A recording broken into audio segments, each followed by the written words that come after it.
নির্বাচনী প্রতীক হিসেবে শাপলা না পেলে রাজনৈতিক লড়াইয়ের ঘোষণা দিয়েছে জাতীয় নাগরিক পার্টি এনসিপি। রবিবার প্রধান নির্বাচন কমিশনারের সঙ্গে বৈঠক শেষে এই ঘোষণা দেন দলটির নেতারা। আওয়ামী লীগের নিবন্ধন স্থগিত থাকায় নৌকা প্রতীক নির্বাচন কমিশনের তফসিল থেকে বাদ দেওয়ার দাবিও জানিয়েছেন দলটির নেতারা। রবিবার রাজধানীর আগারগাঁও নির্বাচন ভবনে প্রধান নির্বাচন কমিশনারের সাথে বৈঠক করে এনসিপির 5 সদস্যের প্রতিনিধি দল।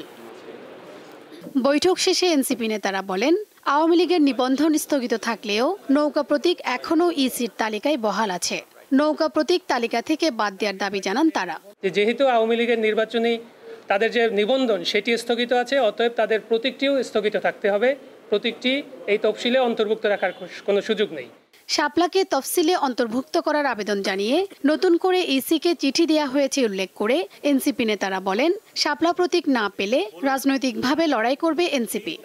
আমাদের শাপলার কোনো বিকল্প অপশন নাই, কারণ লিগ্যাল ওয়েতে আমরা দেখেছি আইনগতভাবে শাপলা পেতে আমাদের কোনো বাধা নেই। যদি বাধা দেওয়া হয় সেটা আমরা রাজনৈতিকভাবে লড়াই করব। ব্যক্তিগত জায়গা থেকে ইসির অনেকেই দলের মুখপাত্র হিসেবে কাজ করছে বলে অভিযোগ করে নির্বাচনের আগে ইসি পুনর্গঠনের দাবি জানান এনসিপি নেতারা।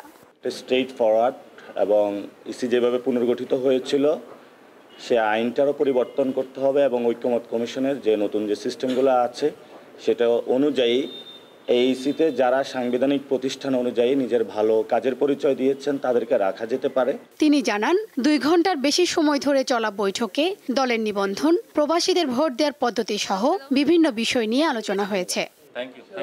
শিউলি শবনম, দীপ্ত সংবাদ, ঢাকা।